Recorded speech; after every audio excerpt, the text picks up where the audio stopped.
So one of the most important things when facing a strengthen or weaken question, and that's true whether we're talking about the digital SAT, the GRE, the LSAT, or the GMAT, which we have here, is to identify the gap or hole in the argument. And again, that's true whether we're talking about strengthening or weakening the argument. Because if you're trying to strengthen the argument, you want to narrow or fill the gap. If you're trying to weaken the argument, you want to widen or expose the gap. And I chose this question because it does a really good job of illustrating that. So let's go ahead and read it. There is no surviving recording of the Duke Ellington Orchestra's performance of a piece that Ellington wrote for the orchestra late in his career. Two different bands have recently recorded the piece, each claiming to have made an authentic reproduction of the Ellington Orchestra's performance. One of these two recorded performances, however, is much closer to Ellington's own handwritten score, and must therefore be the more authentic of the two. Okay, so what is the gap in this argument? Well, to find that, maybe it would help to first make sure we identify the conclusion and the premise or premises that the author at least explicitly states. The gap, which is often going to be an unstated assumption, is essentially a missing premise. A premise being something that helps lead up to the conclusion, or something that the conclusion is based on. Okay, so in this case, our conclusion is right here. Okay, and I'm just going to call this one, it says one of these two recorded performances. I'll call this band 1. You know, we've got band 1 and band 2. Okay, band 1's performance is more authentic. That's the conclusion. Okay. Now, not everything preceding the conclusion qualifies as a premise. In this case, I would say, well, first of all, we just have some background information. There's no surviving recording. Two different bands have recently recorded the piece, each claiming to have made an authentic reproduction. I'm going to say that both of those things are just background information. The real premise comes in the first part of this last sentence, when it says one of these two recorded performances, again, we'll call that band 1's performance, is much closer to Ellington's handwritten score. So band 1's performance is closer to Ellington's handwritten score. Okay, so that's a premise, something that's helping to lead toward the conclusion. But what about the gap? Okay, the gap here, and I'm giving you a second to think about it, the gap here is the idea or the assumption that the Ellington Orchestra's performance, because that's what's at issue here. They're both, band 1 and band 2 are claiming to have made an authentic reproduction of the orchestra's performance. See, they're not arguing that they have made an authentic reproduction of Ellington's handwritten score.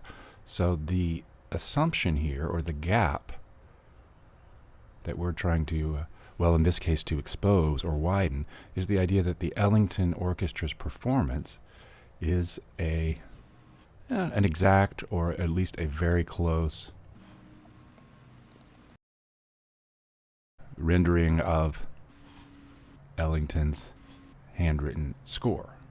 See, in order to make this a valid conclusion, we can't just get from the red part to the blue part. There's a gap, right? Because the handwritten score is not the same thing as the performance. So, if we were trying to strengthen the argument, something that would do that would be to, provide some evidence that the Ellington Orchestra's own performance was a really close rendering of Ellington's handwritten score. Maybe he was in one frame of mind when he wrote it and another frame of mind when he was conducting this particular performance. Maybe he had them speed up during certain parts relative to the score, or to slow down, or to play louder, or to play quieter, or something like that. Maybe someone in the orchestra played a wrong note relative to what's in the score. So we shouldn't assume that the score and the performance are exactly the same. I have not actually looked at the answers on this one. Again, I stopped midway through and realized this would be a good one to make a video about. But we're going to go backwards from the last one. We can see that that's the correct one. But basically, the kind of thing that would weaken this argument would be, evidence that the performance was not a close rendering of the score. Okay, so the last one here, that is not relevant. That is not relevant. Why is that not relevant? Because we're not talking about this other band member's own performance. We're talking about Band 1 and Band 2 and the original Ellington Orchestra. So this is just, it's just not relevant to the conclusion being drawn. The piece is believed to have been recorded by the Duke Ellington Orchestra during a recording several years after it was written, but the recording made at this session has been lost. Okay, well, we already know that the recordings have been lost. So that has no role to play in terms of the validity of this argument. And so we want to not get distracted by things that are off topic. Some of the pieces that were credited as Duke Ellington's compositions when they were recorded or published were actually composed by Duke Ellington's collaborator, Billy Strayhorn. Well, again, that's not relevant. Why? Because it doesn't say that this piece was actually composed by Billy Strayhorn, but even if it was, we would still have the original handwritten score and the Ellington Orchestra's performance, and we're trying to figure out the relationship between those two. Again, is the performance somehow an exact rendering of that, if that's possible, or is it a looser, more open-ended sort of rendering? Again, so E, D, and C, none of those are relevant to the argument. B, none of the musicians in either of the two bands had been members of Ellington's orchestra during the period when the piece was part of its repertoire. Again, not relevant. If they were in it, if they were not in it, doesn't matter, because we're focused on the gap that we have already identified here. And so unveiling our correct answer, in an attempt to foil plagiarizers,